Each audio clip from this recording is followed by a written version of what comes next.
다니엘서 12장 3절, 제가 가진 성경은 구약 1254년입니다. 스크린에 참조하시기 바랍니다. 다니엘서 12장 3절,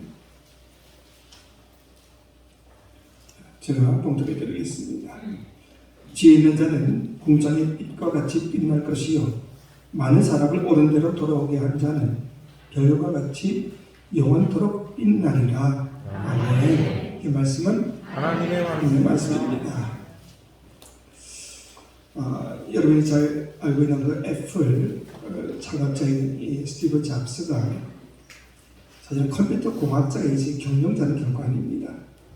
그래서 이 애플이라는 기업을 창업을 해놓고 이 경영하는 데 참 많은 어려움을 겪었다고 합니다. 그래서 고민 중에 어떻게 하면 이 회사 경영을 제 계획에 본 계획을 좀 올려놓을 수 있을까 고민하다가 좀 유능한 사람을 한번 모시자. 그래서 소개하는 사람이 펩시콜라, 당시 펩시콜라 사장이었던 존 스클리를 소개받게 됩니다.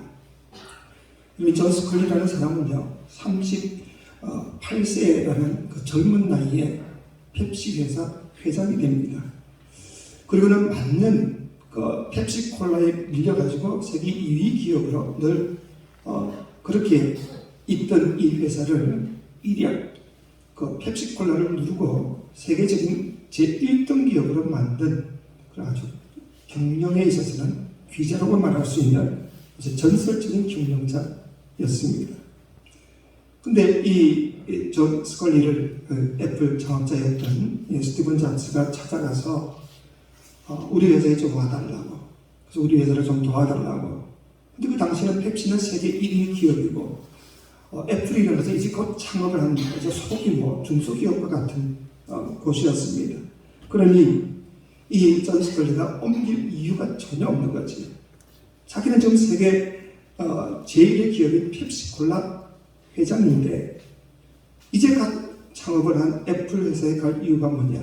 돈도 명예도 온갖 것을 다 가지고 있는데 내가 뭐 때문에 그 조그마한 기업에 가서 고생할 이유가 어디 있냐? 그래서 들은 척도 했습니다. 아무리 졸라대도 내가 이렇게 월급을 많이 주고 이런 옵션도 주고 온갖 것을 다 제시를 해도 전혀 꼼짝도 안 하고 있으니까 이 스티븐 잡스가 어쩔 수 없이 일어나면서 마지막 한마디를 툭 던졌습니다.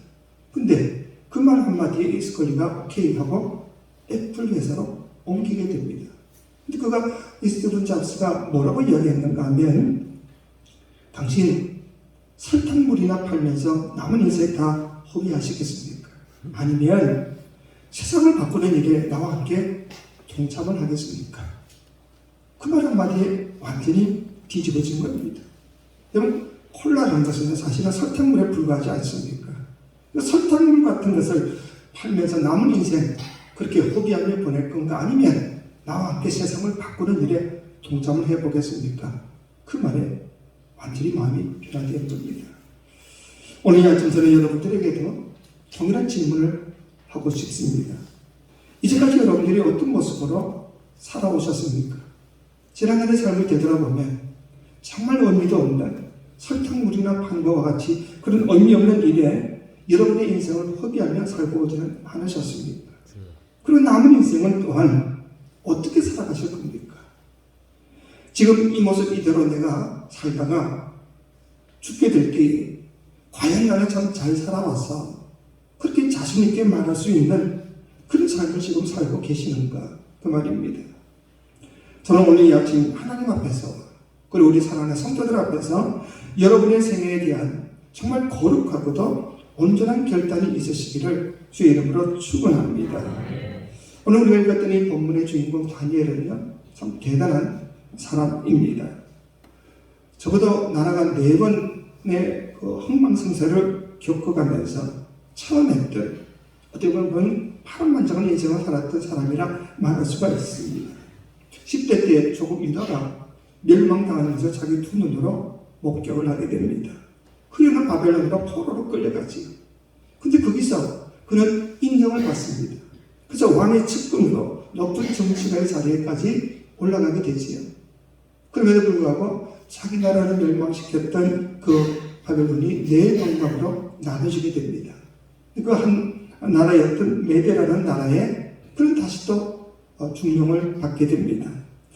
그러면 다니엘이 90세 때에 됐을 때 이 완전히 바벨론 제국이 무너져가면서 그때 바사 페르시아라는 나라가 세워지게 됩니다.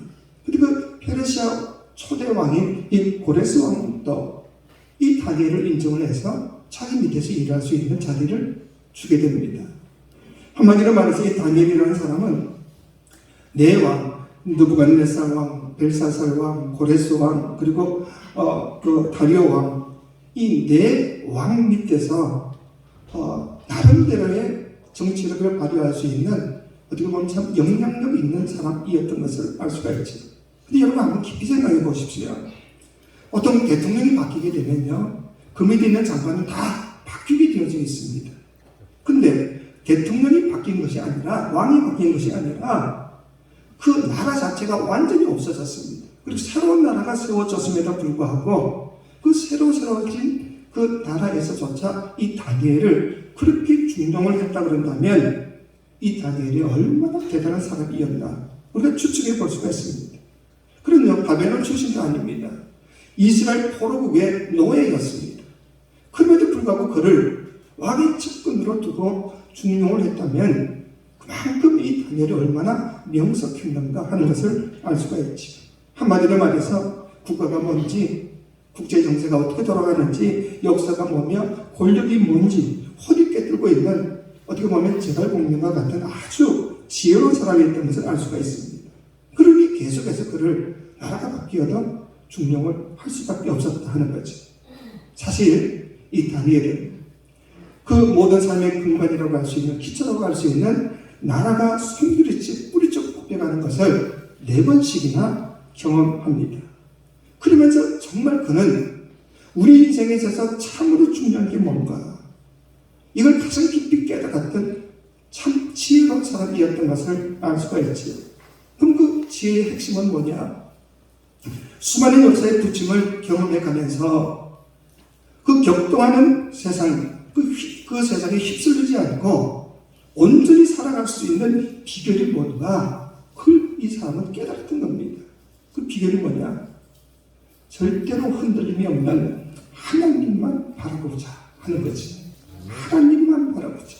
그리고 하나님께 인정받는 삶, 이것이 어떤 세상, 나라가 뒤바뀌고 뭐 세상이 뭐 뒤집어져도 절대로 흔들리지 않는 온전한 삶을 살 수 있는 비결이구나. 다니엘이 이것을 깨달았던 겁니다. 여러분 생각해 보십시오. 우리가 주만 바라보고 주 앞에서 인정받기만 한다면 우리 모두가 다 죽고 나면 한 번은 다 죽게 되는데, 죽고 나면 하나님 앞에서 심판을 받게 되어 있습니다. 그때 주 앞에서 옳다는 인정을 받는 그 사람이 마지막 승리자가 아니냐 그 말이죠. 믿으십니까? 그렇기 때문에 한 번 죽는 죽음 이후에 반드시 하나님 앞에 심판받을 터인데, 내가 그 주님 앞에 인정받는 삶을 사는 것이 내가 이 세상에서 올바르게 사는 방법이구나. 그게 지혜구나. 다니엘이 이것을 깨달았던 겁니다. 우리가 사는 동안 변화무사한 그 삶의 한복판에서 우리가 바라봐야 될 것은 왕도 아니고 국가도 아니고 오직 한 분, 어제나 오늘이나 동일하게 결코 변함이 없으신 하나님만 온전히 바라보고 그 하나님께 인정받기만 한다면 내 인생은 성공적인 인생인 것을 믿으시기 바랍니다. 그 모든 깨달았던 내용을 적어놓은 책이 다니엘서입니다. 특별히 다니엘서는 신약 성경의 요한계시록과 같이 구약의 예언서라고 말할 수가 있습니다. 앞으로 어떤 일이 되어질 것에 대한 여러 가지 이야기들을 적어놓은 책이 바로 다니엘서이지요. 그래서 1장부터 11장까지 앞으로 어떤 일이 되어질 것인가를 쭉 적어놓고 결론적으로 마지막 12장에 가서 그는 이렇게 결론을 짓고 있습니다. 가장 중요한 인생의 지혜가 뭔가, 한마디로 말해서 그는 오늘 본문 12장 3절에서 이렇게 적어놓고 있죠. 우리 같이 한번 봅시다. 시작. 지혜 있는 자는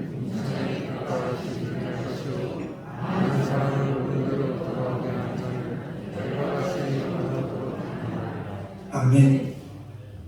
내 국가의 흥망성쇠를 바라보면서 90평생 살아오면서 자기 인생이 깨달았던 결론이 뭐냐? 정말 중요한 것은, 인생에 있어서 가장 중요한 것은 참된 인생의 주인 대신 그 하나님 앞에서 인정받는 것인데, 그 인정받기 위해서 해야 될 일이 뭐냐? 사람을 중요하게 생각해야 한다. 이겁니다. 국가도 이데올로기도 무슨 돈도 뭐도 아니고, 우리가 정말 중요히 여겨야 될 것은 바로 사람을 중요하게 여겨야 된다. 지금 이 이야기를 하고 있는 겁니다. 지혜로운 자, 그는 궁정의 빛과 같이 빛날 것이다. 많은 사람을 옳은 대로 돌아오게 한 자, 그는 별과 같이 영원토록 빛날 것이다. 지혜로운 사람 또는 많은 사람을 옳은 대로 돌아오게 한 사람, 그 모든 것이 다 사람이라는 것이죠. 사람. 돈도 명예도 다 중요하죠. 또 그것을 지켜줄 수 있는 나라도 중요한 것은 사실입니다. 하지만 그 모든 것을 뛰어넘어서 사실은 사람이 제일 중요하더라. 그 이야기를 합니다.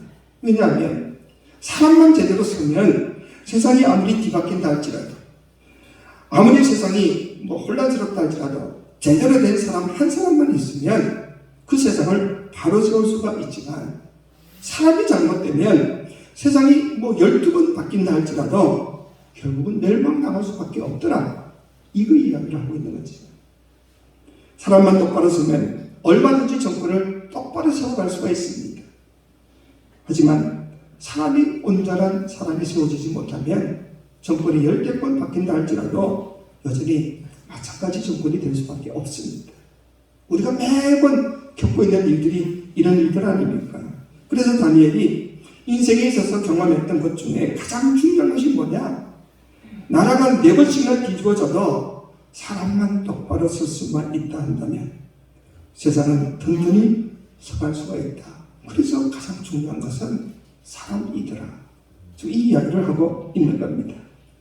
이게 바로 다니엘이 자기 평생 깨달았던 교훈이지요. 이 시대에 우리가 깨달아야 될 것 역시 마찬가지입니다.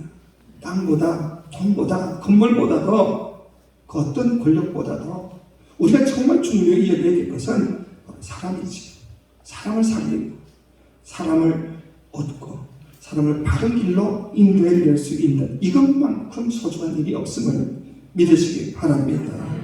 어떻게 보면 사람을 상대하는 것이 사실은 어렵고 힘든 것은 사실입니다. 그래서 모든 것을 다 포기하고 싶은 그런 마음이 들 때도 분명히 있습니다. 그러나 우리가 분명히 기억해야 될 것은 그만큼 어렵고 힘든 일이지만 사람을 끝까지 상대해서 그 사람을 바른 대로, 옳은 대로 돌아오도록 하는 그 일이야말로 정말 세상에서 가치 있고 가장 아름다운 일임을 믿으시기 바랍니다. 여러분, 지하철에 떨어져 있는 사람을 구하기 위해서 자기 생명을 걸고 뛰어내려서 그 사람을 올려내는 그런 사람들 얼마나 대단한 사람입니까? 의사가 되어서 다른 사람의 생명을 살려내는 일들, 불 속으로 뛰어들어서 그 사람의 생명을 보이는 소방관들 참 대단한 사람이라 생각할 수가 있습니다. 어떤 사람은 그런 이야기를 합니다. 성직자는 목사만 성직자가 아니라 의사나 그리고 소방관이나 생명을 다루는 모든 직업이 다 거룩한 직업이다, 성직이다, 그렇게 말한 사람도 있습니다. 여러분, 그러나 잠깐 있다 사라져버릴 육체의 생명을 구하는 일도 이렇게 위대한 일이라고 한다면 하물며 영원히 살 수 있는 우리의 속사람, 이 영혼을 구하는 일만큼 더 위대한 일이 어디 있겠냐 그 말이죠. 믿으십니까? 네. 그렇다고 한다면 오늘 본문에서 지혜와 옳은 데는 과연 무엇을 말하고 있냐? 지혜는 뭔가? 하늘에 있는 별처럼 빛나게 될 지혜 있는 사람은 누구를 가리키고 있나? 도덕적으로 철학적으로 완전한 사람, 결코 그것이 아닙니다. 다니엘이 지금 말하고 있는 지혜라는 것은 인생을 있는 그대로 볼 줄 아는 사람, 그 사람을 말하고 있습니다. 사람은 누구나 다 욕심이라는 것이 있습니다. 자기 나름대로의 무슨 잘못된 마음, 고집도 있고 주장이 분명히 있습니다. 그렇기 때문에 자기 욕심과 고집과 자기 생각, 주장만 가지고 남을 보게 되면요, 그 제대로 보이지가 않을 때가 있습니다. 순수한 사람을 나쁜 사람으로 볼 수도 있고, 나쁜 사람을 온전한 귀한 사람으로 볼 수도 있습니다. 내 잘못된 눈을 가지면 빨간 안경을 끼고 보면 빨갛게 보일 보일 수밖에 없는 것과도 마찬가지입니다. 그런데 욕심이나 내 잘못된 생각을 가지고 보면 세상을 똑바로 볼 수가 없는 겁니다. 그렇기 때문에 자기 주장과 자기 고집, 자기 욕심을 버리고 인생을 있는 그대로 볼 줄 아는 사람, 그 사람이 바로 지혜로운 사람이더라 하는 거죠. 그렇기 때문에 제발 나쁜 마음을 가지고 왜곡된 눈으로 남을 좀 보지 마시기를 바랍니다. 있는 그대로 우리가 볼 줄 알아야 이게 지혜로운 사람이다. 그리고 옳은 대라는 것은 뭘 말하고 있냐? 이 다니엘이 네 번의 그 나라가 망하고 세워지는 것을 바라보면서 그리고 90평생 살아보면서 자기가 느꼈던 것은 결코 변하지 않고 언제나 동일한 분은 하나님 한 분밖에 없더라 그 말이죠. 나라가 바뀌고 정권이 바뀌고 임금이 달라지지만 결코 변하지 않는 것은 하나님 한 분밖에 없더라. 그렇기 때문에 영원히 변치 않는 우리 인생의 참된 주인 되신 그 하나님 아버지의 품으로, 그 옳은 하나님의 아버지의 품으로 사람을 인도하는 그 사람이 하늘의 별처럼 지혜로운 사람이다. 다들 지금 이 이야기를 하고 있는 겁니다. 생각해 보면 복음 전하는 이것은 결코 대단한 일같이 보이지는 않습니다. 삼성 같은 기업을 운영하면서 세계적인 기업을 키우는 그런 회장을 보면 좀 대단하다 인정하시죠. 세계적인 대통령으로서 나라의 세계를 주물럭거리는 그런 대통령들을 보면 참 대단하다 이야기하지만 복음을 전하는 사람들을 보면, 한 사람을 놓고 복음을 전하는 사람들을 보면 결코 위대하다, 대단하다 그렇게 생각지를 않고는 있습니다. 하지만 2000년 역사를 되돌아보면 또 위대한 스티브 잡스가 말한 것처럼 세상을 바꾸는 일이 어떻게 되돌아가고 있었는가? 바로 한 사람 한 사람, 그 사람에게 복음을 전하는 일로 인하여서 이 세계 역사가 변해왔다는 것을 우리는 잘 알고 있습니다. 사탄은 적어도 세 가지 속임수로 우리를 속이고 있습니다. 그 첫 번째가 뭐냐? 업적이 사람보다 훨씬 더 중요하다. 이런 속이는 일을 합니다. 일한 일이 사람보다 더 중요하다. 100층짜리 빌딩을 바라보면서 대단하다고 감탄하지요. 하지만 그 100층을 이루기 위해서 고안을 내고 또 일했던 그런 사람들에 대해서는 전혀 생각지를 않고 있습니다. 두 번째는 보이는 것이 보이지 않는 것보다 훨씬 더 중요하다 그렇게 이야기합니다. 사람들이 여기 쏘가서 그래서 보이는 것에 자기의 모든 것을 다 투자합니다. 수천만 원씩 들어가지고 얼굴 다 뜯어고치고 집어넣고 하는 이유가 뭡니까? 여러분 천국 들어갈 때 천사가 여러분 얼굴 못 알아보고 지옥으로 보내지 않도록 조심하시기 바랍니다. 보이는 것이 보이지 않는 것보다 훨씬 더 중요하다. 사탄 그렇게 속이는데 여러분 그렇지 않다는 것 우리가 너무나 잘 알고 있지 않습니까? 세 번째로 많은 사람의 숫자가 적은 사람의 숫자보다 더 중요하다고 사탄을 속이고 있습니다. 그런데 하나님은 그렇지 않습니다. 성경적인 사고는요, 단 한 명도 중하다. 10,000명은 중하고 한 명은 중하지 않다. 그래서 이 10,000명을 위해서 한 명은 죽어도 좋다. 그건 세상적인 생각이고 군대적인 생각인지는 몰라도 성경은 결코 그렇게 말하지 않습니다. 하나님의 역사와 하나님의 뜻은요, 사탄의 뜻과는 전혀 다릅니다. 업적보다 사람을 더 중요하게 여기십니다. 사람만 온전하면 위대한 업적이 나올 수가 있는 거지. 보이지 않는 것을 바꾸는, 우리가 마음을 한번 달리 먹으니 세상이 완전히 달라지고 사울이 변화해서 바울이 되고 나니까 온 세상에 복음을 전하는 일에 앞장서는 일을 해야 한다 그 말입니다. 그리고 한 사람도 참 중요하다. 이 말은 한 사람이 바로 그 피 묻은 예수 그리스도의 복음을 전하는 일을 결코 소홀히 여기지 말라 그 말입니다. 그가 지금 사실은 역사를 새롭게 써가고 있다는 것과도 마찬가지입니다. 내가 전한 어떤 복음이 그 전한 복음을 받았던 사람이 변화되어서 새로운 역사를 또 만들어갈 줄 누가 알겠습니까? 그럼 갈릴리 총고속에 비린내 나는 생선 비린내 나는 제자된 사람이요, 100년도 못 되어서요 로마 제국에 복음을 편만게 펼치게 됩니다.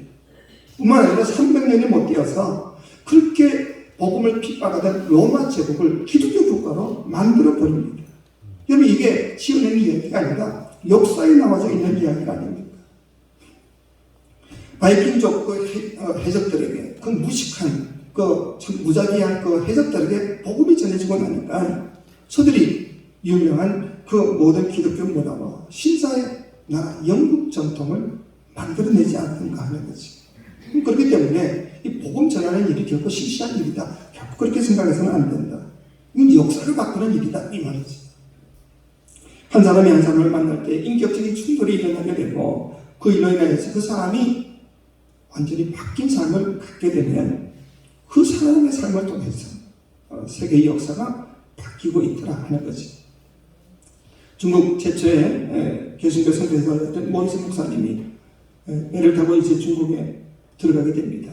근데 그 선장이 이 모리슨 선교사님을 아주 어떻게 보면 비웃는 듯한 그 표정을 지으면서 그런 이야기를 합니다.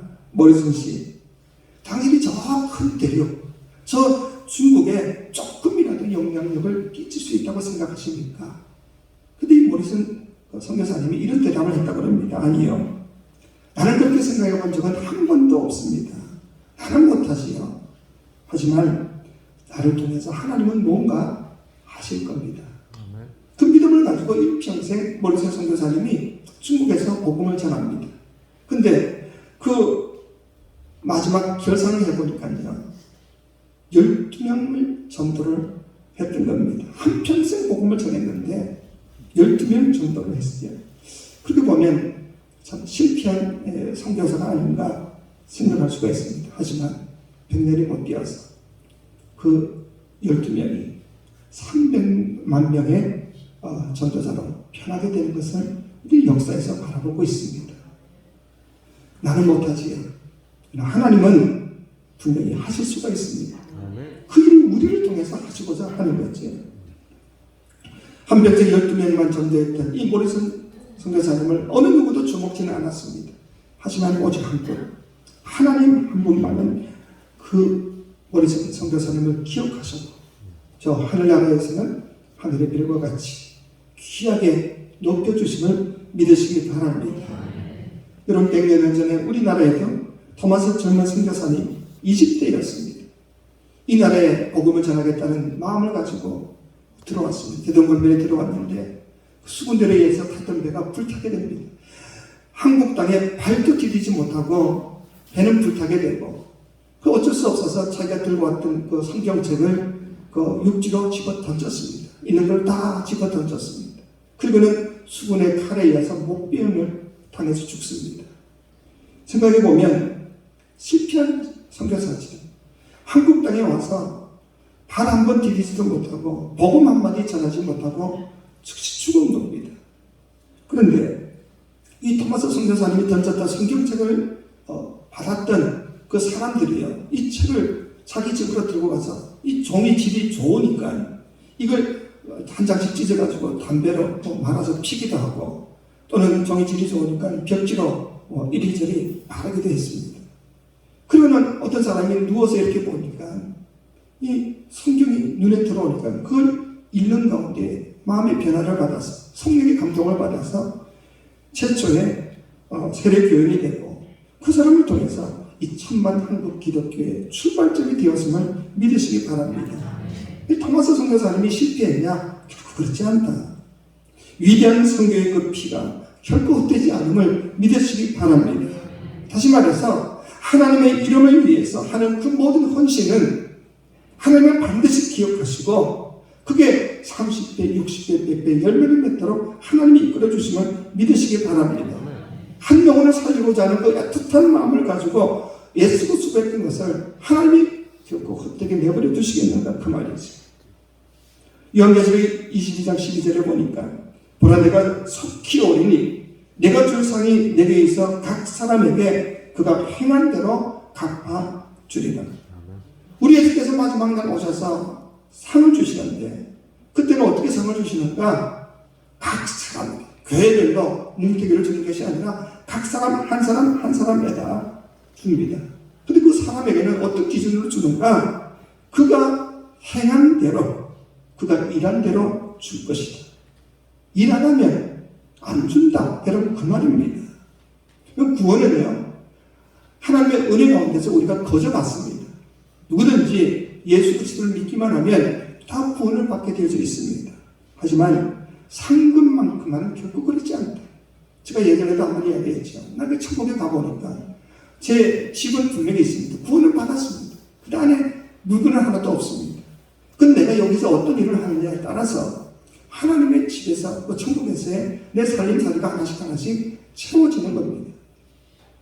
그래서 상급은 우리가 행한 대로, 그가 행한 대로 갚아주리라 주께서 말씀하셨습니다. 여러분들이 저를 위해서 수고하고 땀 흘린 것에 대해서 하나님은 결코 그 상급을 잊지 않겠다. 그 말이지. 그렇기 때문에 어느 누가 알아주지 않는다 할지라도, 그래서 너무 고독하고 외롭고 쓸쓸해도 실망하거나 낙심하지 마시기를 바랍니다. 하나님 다 기억하십니다. 주님 전에 기쁨으로 달려와서 나름대로 꽃꽂이도 하고 청소도 하고 나름대로 헌신하고 봉사하는 그 모든 것들을 하나님은 다 기억하고 계십니다. 때가 되면 풍성하게 갚아주신다. 그 말이지. 성경에 분명히 어린 소자에게 물 한 그릇 대접한 것도 내가 결코 잊지 않겠다 말하지 않습니다. 하물며 차보다 귀한 영혼을 위해서 우리가 헌신하고 봉사한다면 그 모든 상급이 얼마나 크고 놀라웠겠냐 하는 것입니다. 지난 세월 가만히 더 들어보면 우리는 너무 이핑계 저핑계 되면서 주님이 마지막 유언으로 주신 그 지상명령에 대해서 우리가 소홀히 했던 것은 사실 아닙니까? 우리 개인 한 사람 한 사람 우리 모두가 다 주님 앞에서 온전한 전도자로서의 헌신을 해야 함에도 불구하고 그러지 못했던 것이 우리들입니다. 캐나다의 유명한 스미스 목사님께서 이렇게 말씀하신 적이 있습니다. 대부분의 교회들은 바쁘다고 말합니다. 음악 예배를 준비하고 축가 행사를 준비하느라고 바쁘고 주일마다 모여서 회의하느라고 바쁘다고 합니다. 그러면서 하나님의 일을 하느라고 너무너무 바쁘다고 말합니다. 하지만 바로 그런 사람들이 예배 끝난 후에 한 사람을 전도하기 위해서 단 5분도 내지 못하겠다고 말합니다. 이런 사람들에게 1시간 회의하는 것보다 1시간 전도하는 것이 얼마나 중요한지를 설득하기는 거의 불가능한 일입니다. 하나님이 사실 우리에게 뭘 원하시겠는가 생각해 보셨습니까? 우리가 모여서 10시간, 20시간 회의하는 것을 기뻐하시겠습니까? 아니면 나가서 단 5분이라도 전도하는 것을 하나님이 기뻐하시겠습니까? 물론 교회 안에서 하는 봉사든 교회 밖에서 하는 봉사는 다 중요하고 참 소중한 것입니다. 세상에 소중하지 않는 봉사 어디 있겠습니까? 하지만 분명한 것은 이 세상 어느 봉사든지 간에 전도를 대신할 수는 결코 없는 겁니다. 난 이런 봉사를 했기 때문에 난 전도 안 해도 돼. 나는 전도 예외자야. 성경 어디에도 그런 말씀이 없는 겁니다. 스티븐 잡스가요. 2004년도 췌장암 수술을 받게 됩니다. 물론 2007년도에 죽긴 했지만 그때 그 와병 소식을 듣고 애플 주식이 7.2%나 떨어졌다고 합니다. 근데 그 중요한 게 아니라 그가 이제 수술하고 난 다음에 조금 나아져서 그 스탠포드 대학에 가서 연설을 하면서 이런 고백을 합니다. 나도 곧 죽을 수 있다는 사실을 깨달은 것이 내 인생의 가장 중요한 것이 무엇인지를 깨달을 수 있는 기회였습니다. 이게 참 중요한 이야기입니다. 우리 모두는 다 영원히 살 사람 아무도 없습니다. 우리는 다 한 번은 죽게 되어져 있습니다. 근데 그 죽음이라는 것이 아주 먼 것처럼 착각하고 살고 있는 사람이 대부분입니다. 나도 곧 죽을 수 있다는 이 사실을 우리는 전혀 생각지 않고 마치 천년만년 살 것처럼 그렇게 생각하기 때문에 정말 중요한 일은 다 제쳐놓고 시시한 일, 가벼운 일, 자기 마음 상한 일을 어떻게 해보자 하는 이런 잘못된 일로 내 세월을 낭비하고 있지 않는가 그 말이죠. 그리고 마지막 죽는 순간에 내가 정말 중요한 일을 하나도 못했구나. 그런 후회를 가지고 죽는 사람이 대부분이더라 하는 거지. 그래서 죽음 직전에 간 사람들의 공통적인 그 고백이 있는데 그게 뭔가? 죽음 앞에 가니까 참 단순해지더라. 그 말입니다. 오늘 내가 죽을지도 모른다는 그 생각으로 여러분 우리 인생을 한번 단순하게 생각해 보시기 바랍니다. 내 인생에 있어서 정말 가장 중요한 일은 뭔가? 내가 지금 머리 싸매고 고민하고 힘들어하고 있는데 그 모든 일들이 정말 나에게 소중한 일인가? 아니면 내 자존심이나 내 이기심 때문에 내가 이러고는 있지 않는가? 오늘 내가 당장 죽을 수도 있는데 내가 이 모습 이대로 하나님 앞에 간다면 하나님 앞에 과연 떳떳한 모습으로 갈 수가 있을까? 한 번쯤은 생각해보자 그 말이지. 영원히 살 사람 누가 있습니까? 이번 주에도 장례식을 좀 치르고 왔지만 제가 이제 온 지가 이제 11년, 만 11년 다가오고 있는데 처음 왔을 때 있었던 많은 분들이 지금 이 자리에 앉아있지 않습니다. 수많은 사람들이 주의 부름을 받고 갔습니다. 우리도 언젠가는 그 부름을 받을 터인데 내 인생에 있어서 정말 중요한 것이 뭔가? 내가 그것을 위해서 내 모든 시간과 내 노력을 투자하고 있는가? 우리 한번 깊이 생각해보자 그 말이지. 우리 모두가 다 하나님 앞에 갈 때에 옳다 인정을 받는 것이 인생에 있어서 가장 중요한 것인데 그것을 위해서 지금껏 우리가 신앙생활을 해오고 있지 않습니까? 그 인정을 받기 위해서 우리가 해야 될 일은 사람을 소중히 여기는 것이다.